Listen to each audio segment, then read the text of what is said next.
तर माझं त्या स्थानिक राजकारण्यांना पण विनंती आहे की याच्याने समाज घडत नसतोय, याच्यात समाजात दुफळी तयार होते आणि कुठे वादाचा विषय तयार होतो।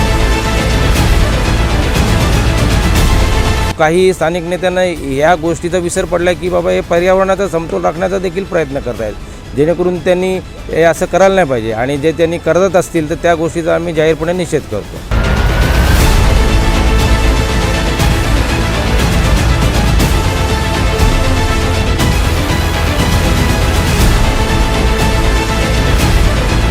तुम्हाला जागा दिलेली नाही, तुम्ही अनधिकृत तिथे खेळता।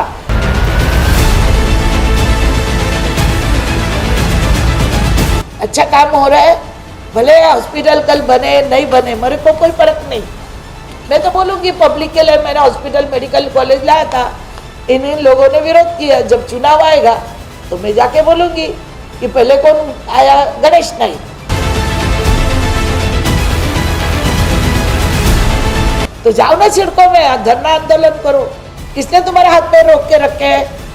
खुद करने का नहीं, सिर्फ मीडिया के सामने आके बोलने का।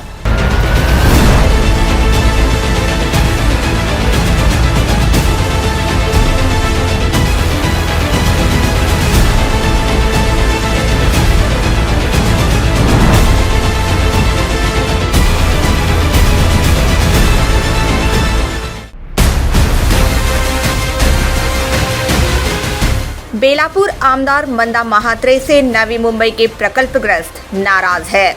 ये नाराजगी इस खेल मैदान को लेकर है। दरअसल नवी मुंबई के गांव में 3000 से ज्यादा क्रिकेट खिलाड़ियों का इस भूखंड से नाता है। आज से 13 साल पहले इन प्रकल्पग्रस्तों ने इस बंजर जमीन को प्लेग्राउंड में तब्दील करने में बहुत मशक्कत की थी और अब ये खेल मैदान इनके जीवन में फिटनेस को लेकर अहम भूमिका निभा रहा है। ऐसे में जब बेलापुर की विधायक मंदा महात्रे के एक प्रस्ताव के तहत इस खेल मैदान को हथियाने की बात की गई तो प्रकल्पग्रस्त पहले तो आश्चर्य में पड़ गए और फिर नाराज हो गए। आश्चर्य में क्योंकि 2022 जनवरी माह तक स्वयं मंदा महात्रे ये खेल मैदान और खिलाड़ियों के पक्ष में थी, मगर फिर उन्होंने अचानक यू टर्न ले लिया। अपना विरोध प्रकल्पग्रस्तों ने शांतिपूर्ण तरीके से मैदान बचाओ चषक के माध्यम से किया। 3 दिन चले इस टूर्नामेंट में इन प्रकल्पग्रस्तों की बात राज्य सरकार के कानों तक पहुंचा दी, खास तौर पर इसलिए क्योंकि ये भूखंड केवल खेल मैदान नहीं बल्कि ये CRZ के अंतर्गत भी आता है। प्रकल्पग्रस्तों ने ये भी चेतावनी दी कि अगर मंदा महात्रे ने खेल मैदान को छोड़कर अस्पताल के लिए भूखंड की मांग कहीं और नहीं की तो अंतर्राष्ट्रीय विमानतल के नाम की तरह जन आंदोलन किया जाएगा।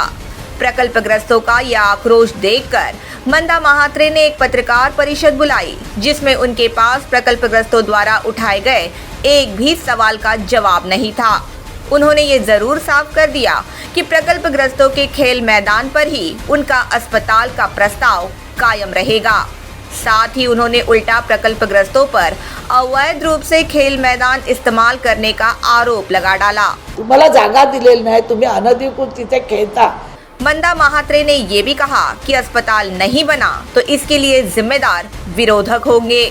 अच्छा काम हो रहा है, भले हॉस्पिटल कल बने नहीं बने मेरे को कोई फर्क नहीं। मैं तो बोलूँगी पब्लिक के लिए, मैंने हॉस्पिटल मेडिकल कॉलेज लाया था, इन लोगों ने विरोध किया। जब चुनाव आएगा तो मैं जाके बोलूँगी कि पहले कौन आया, गणेश नाइक। और फिर हमेशा की तरह उन्होंने पूर्व मंत्री और ऐरोली के विधायक गणेश नाइक पर आरोप प्रत्यारोप का सिलसिला शुरू कर दिया। उन्होंने तो प्रकल्पग्रस्तों के जन आंदोलन के लिए भी ये सलाह दी कि सड़कों पर जाकर निकाले गांव वाले आंदोलन, जबकि वे भूल गई कि प्रस्ताव स्वयं मंदा महात्रे का है। तो जाओ ना सड़कों में, धरना आंदोलन करो। किसने तुम्हारे हाथ में रोक के रखे हैं? खुद करने का नहीं, सिर्फ मीडिया के सामने आके बोलने का। दुर्भाग्यपूर्ण बात ये रही कि प्रकल्पग्रस्तों के किसी भी असली मुद्दे पर मंदा महात्रे के पास कोई जवाब नहीं था। जनवरी 2022 के बाद यू टर्न क्यों लिया? बेलापुर में अगर सड़कों के पास जमीन नहीं है तो खेल मैदान पर नजर क्यों? एक विधायक के तौर पर राज्य सरकार से निधि लाने के लिए विपरीत नवी मुंबई के करदाताओं के पैसे से इस्तेमाल का निर्माण क्यों? अगर सिडको ने मुफ्त अस्पताल मुंबई में दिया तो ये हक पहले नवी मुंबई का है, जहां प्रकल्पग्रस्तों की जमीनों पर शहर बसाया गया। सिडको से ये मांग क्यों नहीं की गई? हर पत्रकार परिषद में अपने ही पार्टी के वरिष्ठ नेता पर विवादित बयान क्यों? CRZ के नियमों का उल्लंघन क्यों? शहर में प्रदूषण का प्रमाण बढ़ गया है। इस पर आज तक एक भी बार आवाज नहीं उठाने वाली विधायक मंदा महात्रे इतने बड़े हरेक क्षेत्र को कंक्रीट में तब्दील करना चाहती है, क्यों? नवी मुंबई में आज मनपा के 3 बड़े अस्पताल हैं, नेरुल, वाशी और ऐरोली में।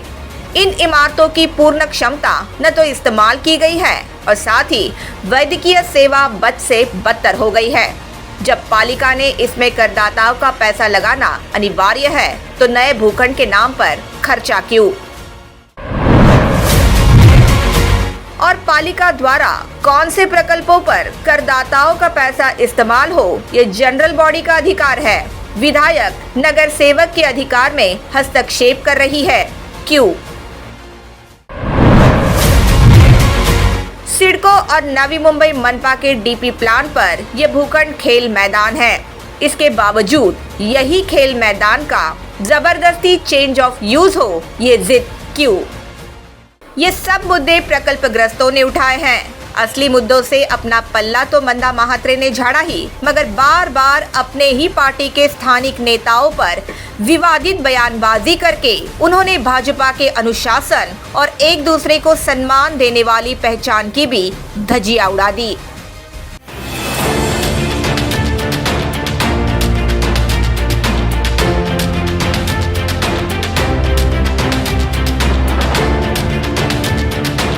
पूरे देश में पंतप्रधान नरेंद्र मोदी के नेतृत्व में कार्यान्वित भाजपा की जीत का सबसे बड़ा कारण है पार्टी में जमीनी स्तर के कार्यकर्ता और नेताओं में एकता। नवी मुंबई में विरोधकों पर हावी होने के बजाय मंदा महात्रे अपने ही पक्ष पर आरोप प्रत्यारोप करती है। जाहिर है विरोधक इस बात का भरपूर फायदा भी उठाते हैं। अब देखना ये है कि क्या इस बार रंजिश की राजनीति का खामियाजा नवी मुंबई में पर्यावरण, इस मैदान में युवकों से लेकर 75 साल के बुजुर्ग खिलाड़ियों और प्रकल्पग्रस्तों को भुगतना पड़ेगा।